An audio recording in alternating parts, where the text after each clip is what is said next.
আসসালামু আলাইকুম। আপনারা স্ক্রিনে যে ছবিটি দেখতে পাচ্ছেন, একজন হচ্ছে জামাত নেতা নূর মোহাম্মদ আবু তাহের, অন্য একজন সুরেশ বাবু নাম করে একজন হিন্দু ব্যক্তি।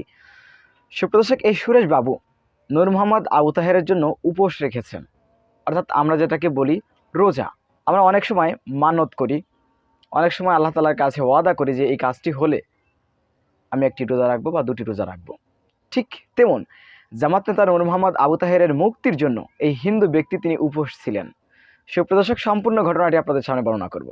নূর মোহাম্মদ আবু তাহের, জামাত নেতা নূর মোহাম্মদ আবু তাহের, তিনি গুনহার ইউনিয়নের একজন চেয়ারম্যান। আপনারা জানেন তিনি ধর্ম বর্ণ নির্বিশেষে হযরত ওমর রাদিয়াল্লাহু তাআলার একজন উত্তরসূরি হিসেবে জনগণের সেবা করে থাকেন। এই নূর মোহাম্মদ আবু তাহের যখন উপজেলা চেয়ারম্যানের নির্বাচনে দাঁড়াবেন বলে জামাত ইসলামী তাকে নমিনেশন দিয়েছে, তখন এই নূর মোহাম্মদ আবু তাহেরকে কিছু লোক মিথ্যা মামলা দিয়ে গুম করিয়েছিল। দীর্ঘ 10 ঘন্টা গুম রেখেছিল। তারপর জনগণের চাপে পড়ে তাকে গ্রেপ্তার দেখানো হয়েছিল। সুপ্রিয় দর্শক, দীর্ঘদিন তিনি কারাগারে ছিলেন।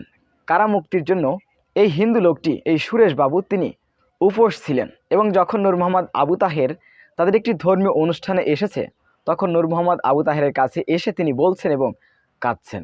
জামাত ইসলামীকে অনেকে বলে তারা সাম্প্রদায়িক দল। জামাত ইসলামী সাম্প্রদায়িক দল। আপনারা দেখেছেন যে আল্লামা আদিল হোসেন সাঈদীর সমাবেশে হিন্দুরা বলেছে যে মায়ের কোলে শিশু যেভাবে নিষ্টেনশনে ঘুমিয়ে থাকে, আমরা সাঈদী সাহেবের আমলে, সাঈদী সাহেব যে কয়দিন এমপি ছিলেন, আমরা সেভাবেই আমরা ছিলাম। জামাতের নেতারা যেখানে নেতৃত্ব দিয়েছে, কোথাও হিন্দুদের পরে নির্যাতন, নিপীড়ন বা দুর্নীতি, অন্যায়, জুলুম করেছে এরকম কোনো ইতিহাস নেই। সুপ্রদর্শক, এই সুরেশ বাবু তার প্রমাণ।